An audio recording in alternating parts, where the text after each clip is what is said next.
चलो भाई। तो कैसे हो सब? बहुत बढ़िया।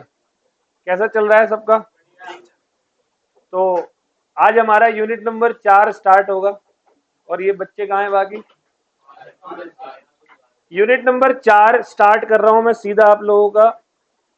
और सेल्स ऑफ गुड्स एक्ट का यूनिट 3 तक हमारा हो चुका है प्रॉपरली। यूनिट 4 का नाम है अनपेड सेलर। और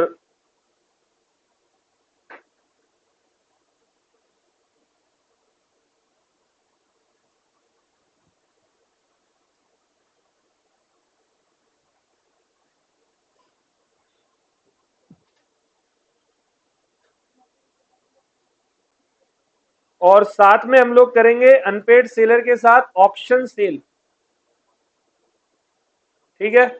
ऑप्शन सेल तो मात्र 10 मिनट का टॉपिक है। ज्यादा समय जो आपका लगेगा वो अनपेड सेलर के अंदर लगेगा, तो बहुत अच्छे तरीके से ध्यान से सुनना। यूनिट नंबर 1 हमने पढ़ा, यूनिट नंबर 2 पढ़ा, यूनिट नंबर 3 पढ़ा, और हर जगह पर दोष जो हम लोगों ने दिया वो किसको दिया? सेलर को दिया। हर बार गलत कौन होता है? हर चीज में रॉन्ग कौन करता है? सेलर करता है। तो सेलर हर चीज में गलत नहीं होता, सेलर हर चीज में रॉन्ग नहीं होता। क्लियर है? कभी कभी बायर भी गलत हो सकता है। वो कैसे?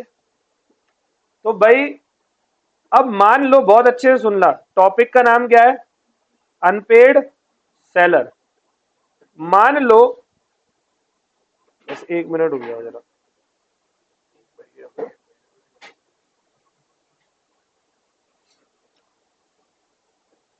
भैया मुझे 15 से 20 मिनट शायद लेट हो जाएगा, मैं 3:20 तक पहुंचूंगा। ठीक है, आप बच्चों को रोक के रखना, मैं आता हूँ।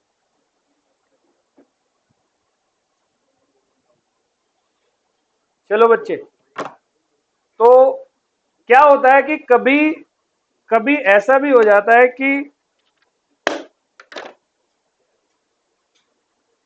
सेलर ने क्या करा, अपना गुड्स बेचा किसको? बायर को। सेलर ने किसको गुड्स बेचा? बायर को। बेटे शांत नहीं रहोगे? सेलर ने गुड्स बेचा बायर को, ओनरशिप किसके पास चली गई? बायर के पास। बायर ने बोला मैं आपको पेमेंट करूंगा 1 हफ्ते बाद। बायर ने क्या बोला, मैं पेमेंट कब करूंगा? या बायर ने सेलर को एक चेक दिया था। क्या दिया था? या बायर ने सेलर को एक प्रोमिसरी नोट दिया था, प्रॉमिस किया था दैट मैं गुड्स अभी ले रहा हूं, पैसे बाद में दे दूंगा। मतलब कुछ कंडीशनल पेमेंट की गई थी। मैं बाहर कर दूंगा दोनों को, मेरे को मत पूछा करो क्या हो गया।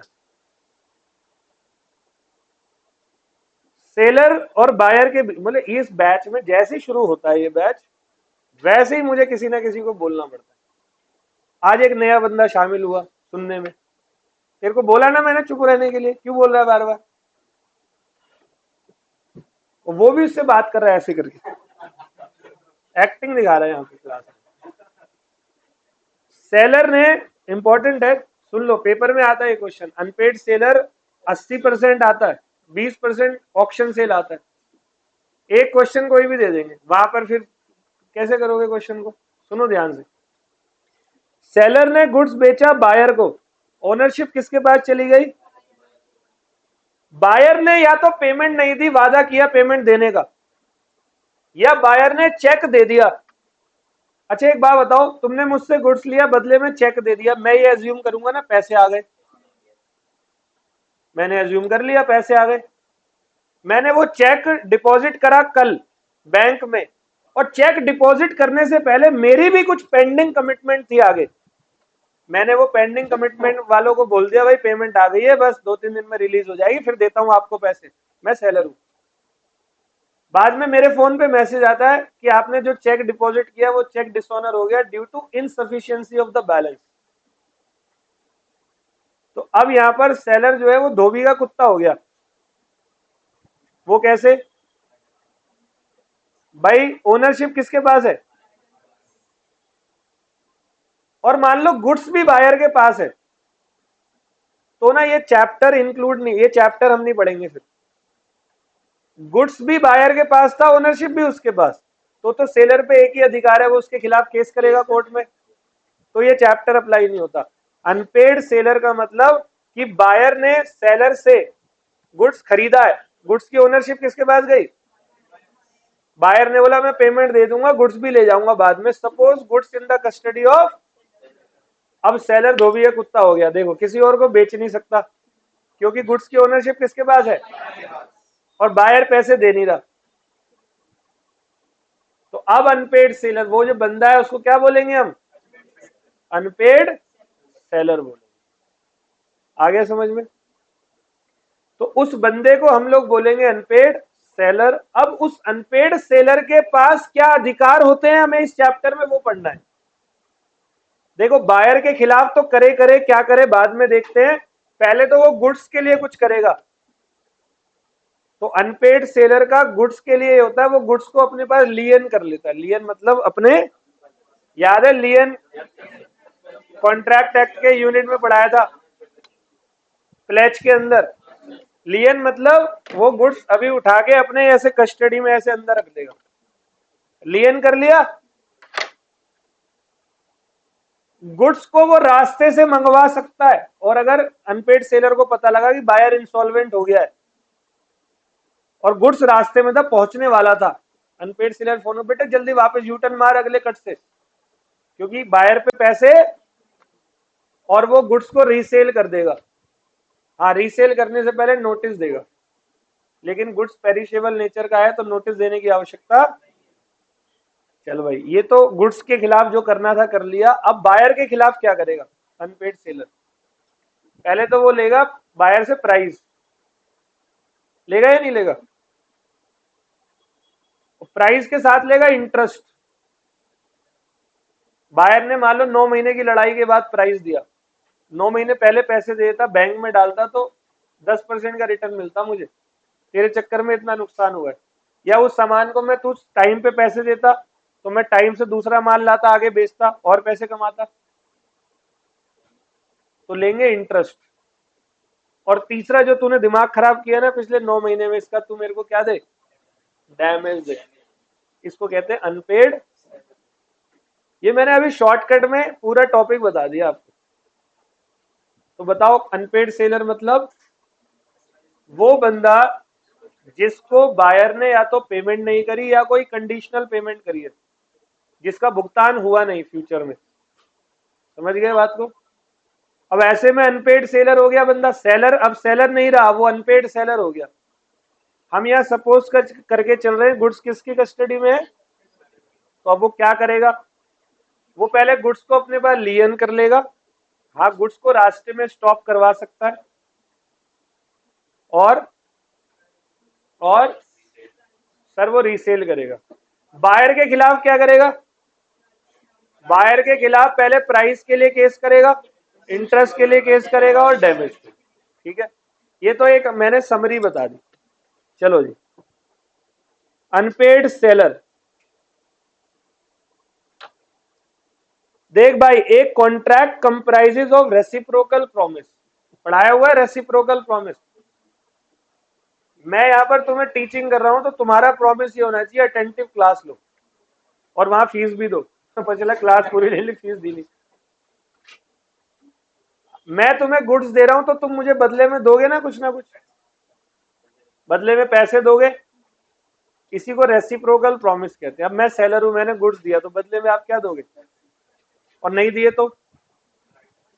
In a contract of sale, if seller is under an obligation to deliver goods, buyer has to pay for it. Yes or no?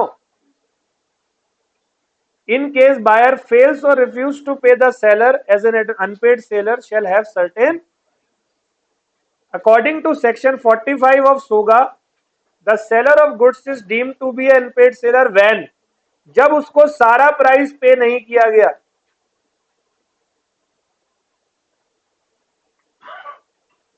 तो सेलर पे अधिकार है, वो अब इमीडिएट एक्शन ले लेगा अपने किसके लिए, प्राइस के लिए, या उसको कोई बिल ऑफ एक्सचेंज या अदर नेगोशिएबल इंस्ट्रूमेंट या कोई कंडीशनल पेमेंट मिली जैसे कि चेक और वो डिसऑनर हो गई, बताया ना अभी, तो वो बंदा क्या बन जाएगा।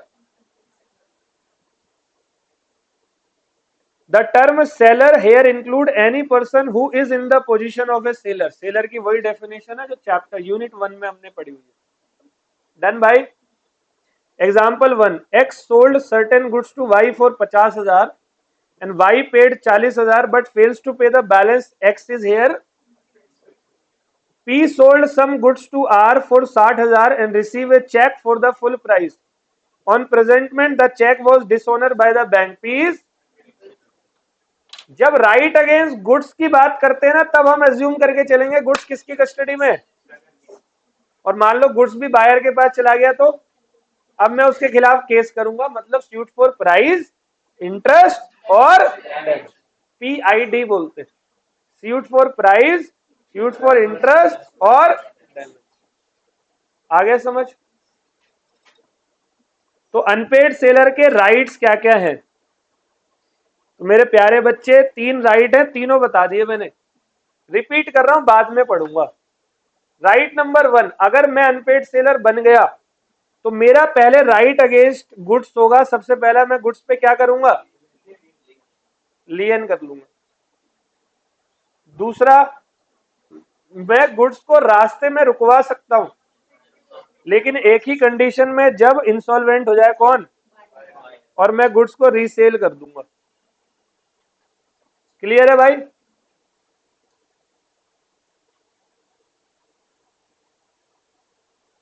तो देखो, right against the goods, the right of unpaid seller against goods can be categorised as two heading.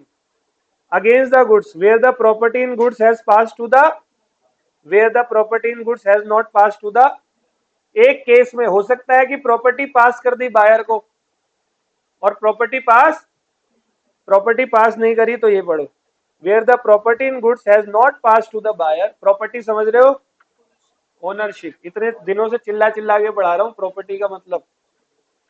The unpaid seller has in addition to his other remedy a right of withholding delivery similar to and co-extensive with his right of lien and stoppage in transit where the property has passed to the, लियन भी कर लेगा, delivery with hold कर लेगा, all well. Property तो दी नहीं, delivery अपने पास रख लेगा, प्रॉपर्टी भी नहीं देगा कि भाई पहले पैसे दे, और जो तूने मेरा टाइम वेस्ट किया ना उसके लिए डैमेज भी लेंगे, ऑल वेल। सुनते हैं थोड़ा आगे।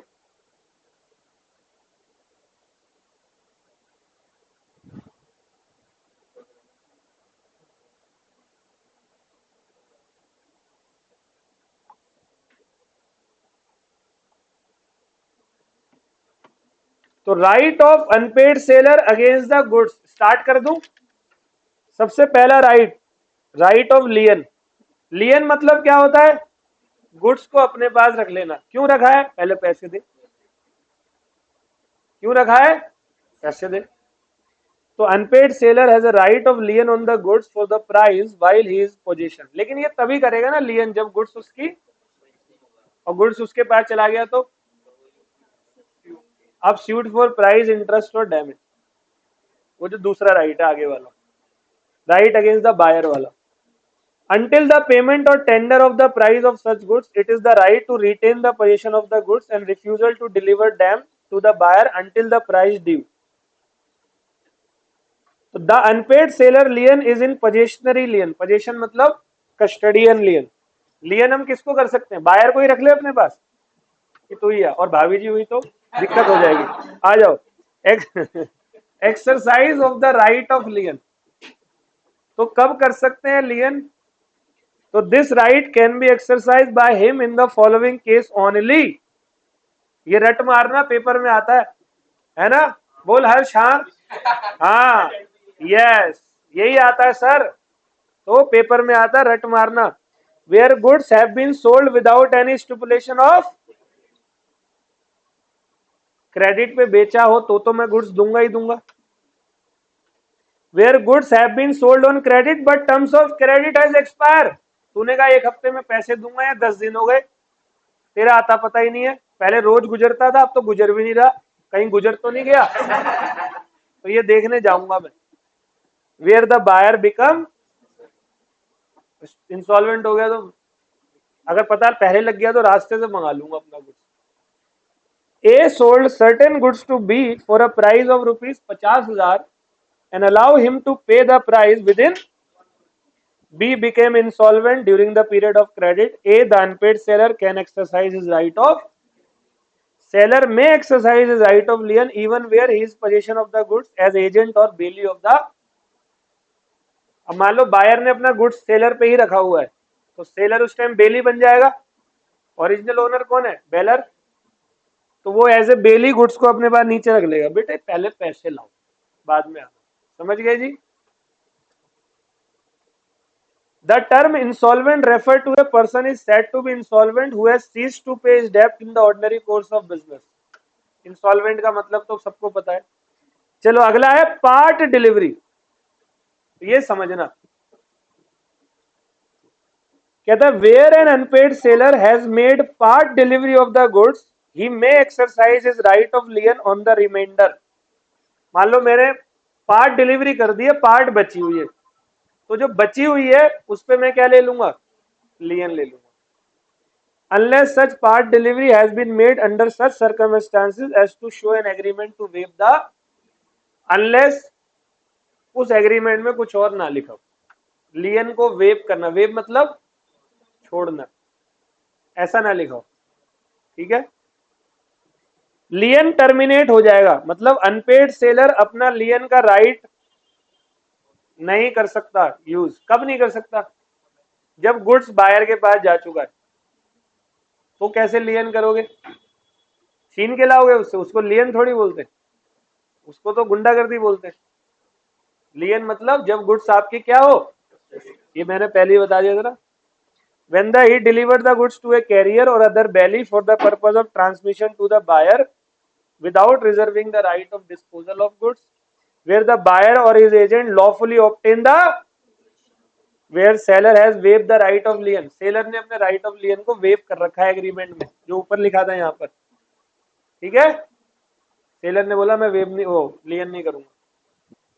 और बाय स्टॉपेल मतलब सेलर ने अपने कंडक्ट से ये बता दिया कि मैं लियन नहीं करूंगा, ठीक है।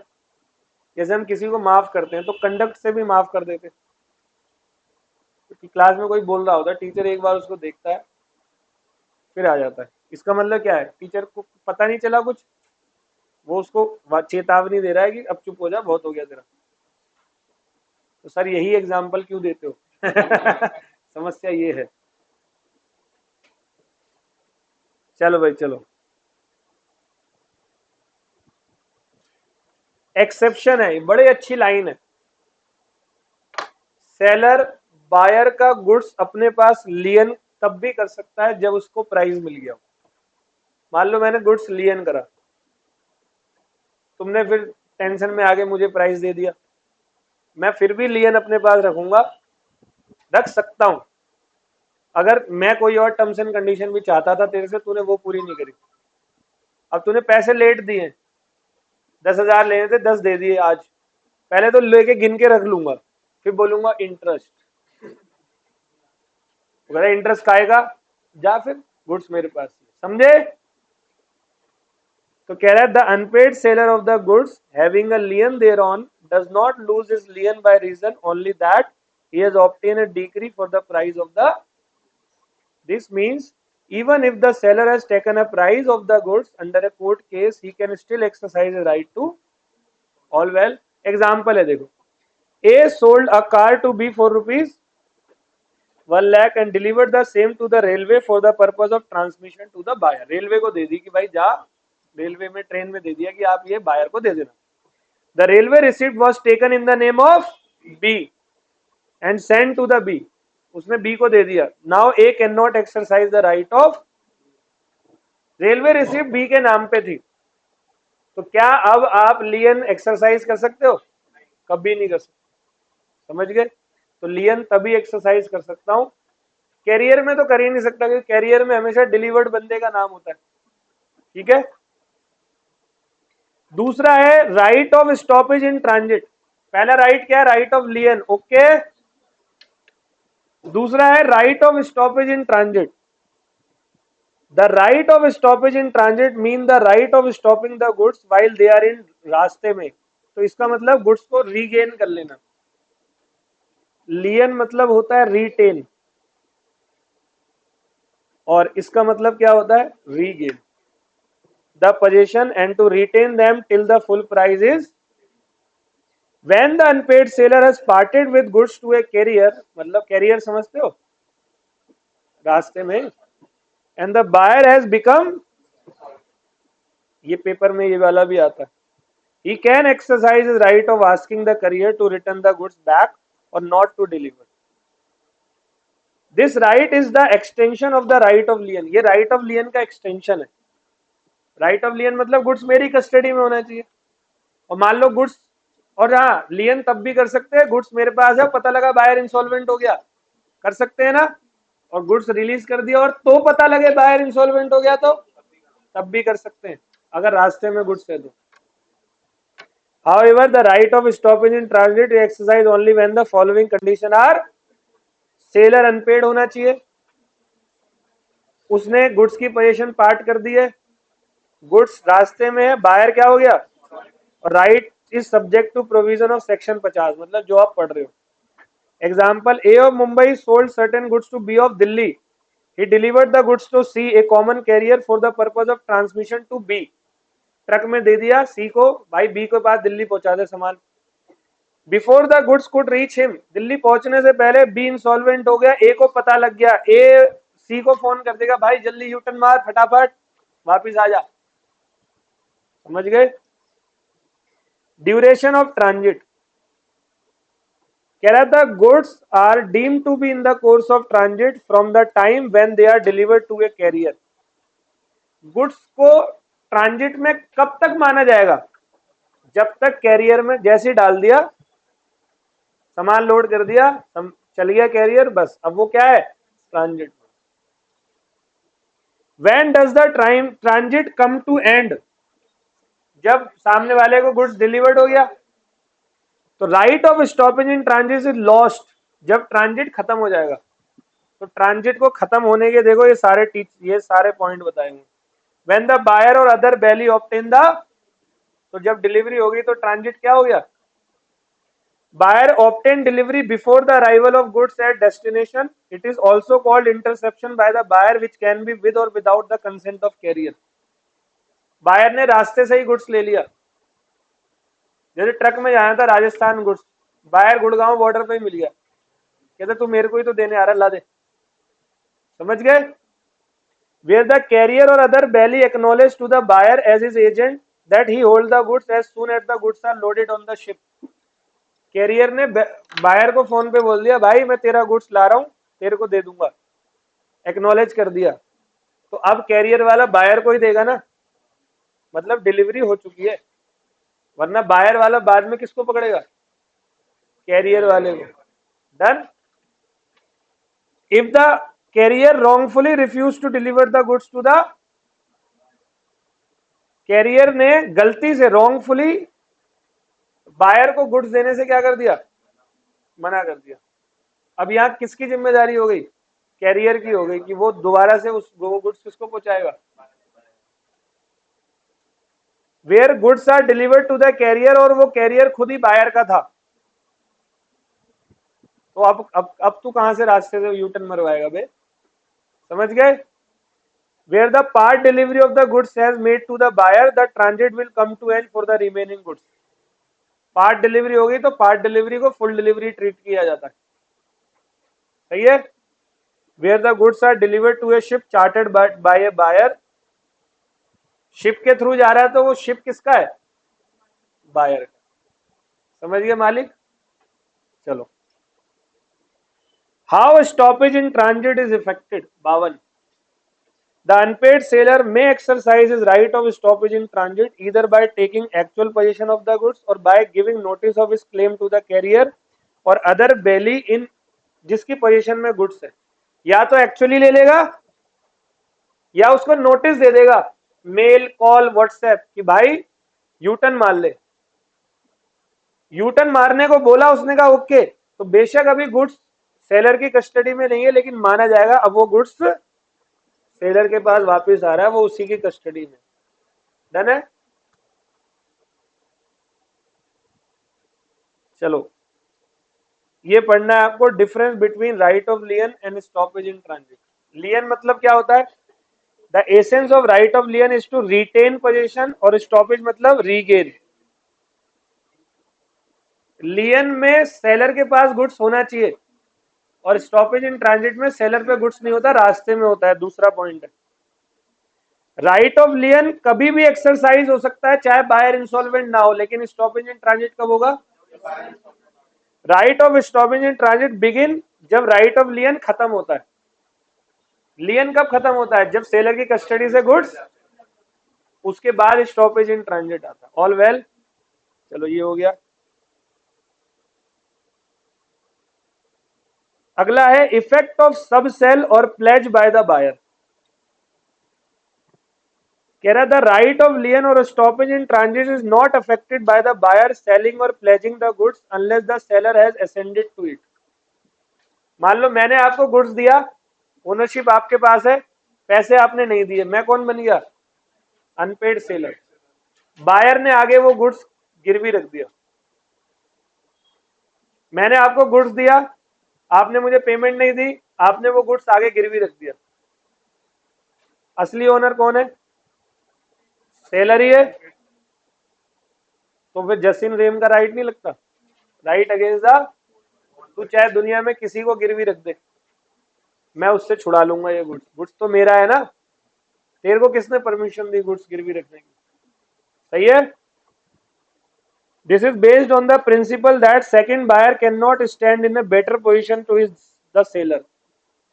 सेकंड बायर कभी भी बेटर पोजीशन में नहीं होगा। अबे ओरिजिनल बायर ने पेमेंट नहीं करी, सेकंड बायर पे गुड्स चला गया। डन। एग्जांपल है, ए ने बेच दिया certain goods to B of Mumbai and the goods are handed over to railway for transmission to B. In the meantime B ने वो गुड्स सी को ही दे दिया कि भाई ट्रेन आ रही होगी, वहां से उठा लियो गुड्स। बी बिकम्स इंसॉल्वेंट, तो अभी ट्रेन रास्ते में ही है ना, और ओरिजिनल बायर क्या हो गया? इंसॉल्वेंट। तो अनपेड सेलर क्या करेगा अब? रास्ते से ही। तो यहां पर सी फालतू नहीं बोल सकता, चाहे सी ने पेमेंट करी हो, सी ओरिजिनल बंदा है ही नहीं। नहीं समझे?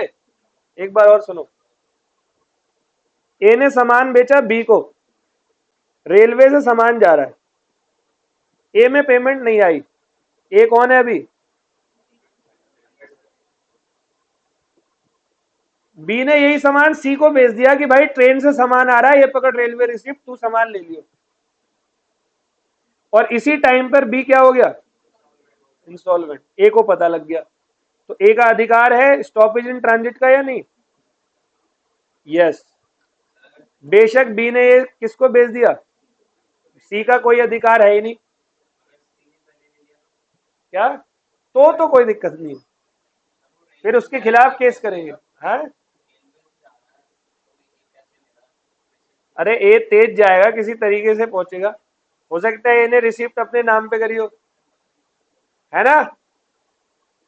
चलो जी, बाई एक्सेप्शंस जहां पर अनपेड सेलर का right of lien or stoppage transit खत्म हो जाता है। कब खत्म होगा? जब सेलर ने एसेंट दे दी कि तू मेरे गुड्स को बेच सकता है या गिरवी रख सकता है या किसी को भी डिस्पोज कर सकता है। अब जब मैं ही बेवकूफ था, मैंने ही एसेंट दे दी, तो अब आगे क्या ही होगा? तो लियन में कभी भी नहीं कर सकता। When a document of title has been transferred to the, जब मैंने ओनरशिप किसको दे दी, तो मैं लियन कैसे कर लूंगा? इसलिए ओनरशिप सेलर बहुत सोच समझ के देता है। समझ गए? And the buyer transfer this document to a person जिसने गुड फेथ में लिया। अब एस ने बी को बेचा, ओनरशिप बी को मिल गई, बी ने बी वन को दिया, बताओ बी वन की क्या गलती? तुम गुड्स कैसे लियन कर सकते हो? अब यहाँ एस बस बी के खिलाफ कोर्ट में केस करेगा पैसों के लिए। वो गुड्स का लियन, ठीक है, ये okay. And the last one, last right against goods is right of, देखो भाई, रीसेल का मतलब होता है अनपेड सेलर की कस्टडी में गुड्स है, वो उस गुड्स को क्या कर देगा, रीसेल कर देगा। ऑल वेल, लेकिन रीसेल करने से पहले नोटिस देगा या नहीं? लेकिन गुड्स अगर पेरिशेबल नेचर का है तो नोटिस देने की जरूरत, ऑल वेल। कह रहा है the right of resale is a very valuable right given to an unpaid seller. In the absence of this right, the unpaid seller's other right against the goods, that is lien and stoppage in transit, would not have been of much use, because this right only entitled the unpaid seller to retain the goods until price paid by the, resale कब करेगा, जब ये goods किसके पास हो, seller पे, और seller ने वो गुड्स क्या कर रखा है, या तो लियन किया होगा या स्टॉपेज इन, समझ गए, इसीलिए ये तीनों राइट एक साथ दे रखे। तो देखो इन कंडीशन में पहला, दूसरा है बायर को नोटिस मिल गया है कि भाई मैं गुड्स बेच रहा हूं, मेरे पेमेंट कर दे, लेकिन ये तभी होगा जब गुड्स पेरिशेबल नेचर का और रीजनेबल टाइम में आंसर ही नहीं दिया बायर ने, तो अब उसको क्या कर सकते हो। तीसरा, where an unpaid seller who has exercise his right of lien or stoppage in transit to resale the goods, the subsequent buyer acquire the good title thereof. अगर अनपेड सेलर ने वो गुड्स किसी और को बेच दिया तो जिसको बेचा है उसके पास अब गुड टाइटल होगा, ट्रू ओनरशिप अब किसके पास होगी, उस बंदे के पास जिसको अनपेड सेलर क्या करेगा, मतलब जो पहले वाला बायर था ना, फ्रॉड वाला, गलत बायर, उसकी ओनरशिप नहीं रहेगी, अब उसकी रहेगी जिसको वो goods. And the fourth, a resale by the seller where right of resale is expressly reserve in a contract of, seller साफ साफ लिख देते हैं, जैसे आप कभी ना मुथूट फाइनेंस जाना गोल्ड गिरवी रखने, वो साफ लिख देते हैं अगर आपने पेमेंट नहीं करी तो आपका गोल्ड हम बेच देंगे, साइन करो, फिर आप उस पर क्या करते हो, ऐसी सेलर बोलता है अगर आपने पेमेंट नहीं करी तो आपके गुड्स को हम क्या कर देंगे, रीसेल कर देंगे। ऑल वेल, तो where the property in goods has not been passed to the unpaid seller has in addition to his remedy a right of withholding delivery of goods. This right is similar to lien and called quasi lien, मतलब कि वो अपने पास, सही है, इसको एक बार और बताऊंगा, एक बार जरा नोट्स पे चलते हैं।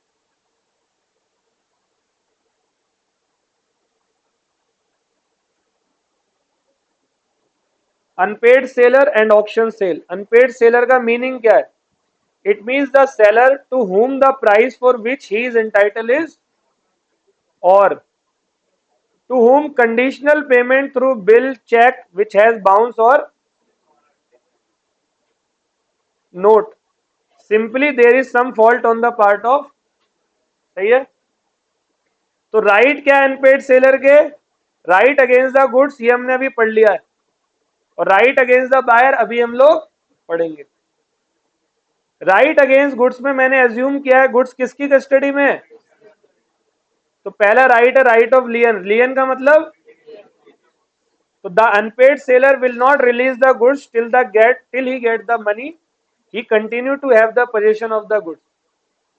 दूसरा इंपॉर्टेंट है right to stoppage of goods in transit, मतलब, और ये तभी हो सकता है जब बायर क्या हो जाए, और right to resale, the seller can resale the goods after giving notice to the buyer, लेकिन पेरिशेबल नेचर का हो तो नोटिस की जरूरत, और अनपेड सेलर को कोई भी लॉस होता है तो कौन बियर करेगा, राइट अगेंस्ट द गुड्स आ गया। ये शॉर्ट में लिखे हैं, बुक के अंदर सारी हेडिंग्स है, रट मारना किताब की सारी हेडिंग्स को, समझ गए। अब नोट से पढ़ा देता हूं, बुक से अगली क्लास में, क्योंकि आज आप सुबह से बैठे हो 9:30 से 9 से बैठे हो, तो बहुत कम है, ज्यादा थोड़ी है, आ जाओ। इंटरमीडिएट में 8-8 घंटे की क्लासेस होती। चलो, right of unpaid seller against buyer, तो बायर के खिलाफ क्या राइट है, सबसे पहली बात, बायर के खिलाफ स्यूट करेंगे फॉर, दूसरा, तीसरा, पी आई। अभी ये कंप्लीट नहीं हुआ है, अभी अनपेड सेलर का बायर के खिलाफ राइट हम इंस्टीट्यूट के मटेरियल से थोड़ा सा देख लेते हैं।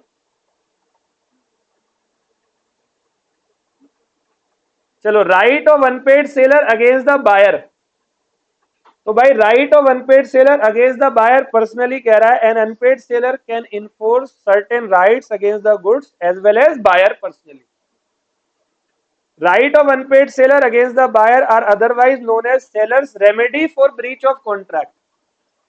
तो जो ब्रीच ऑफ कॉन्ट्रैक्ट पे रेमेडी होती है ना, वही रेमेडी है। पहली रेमेडी स्यूट फॉर,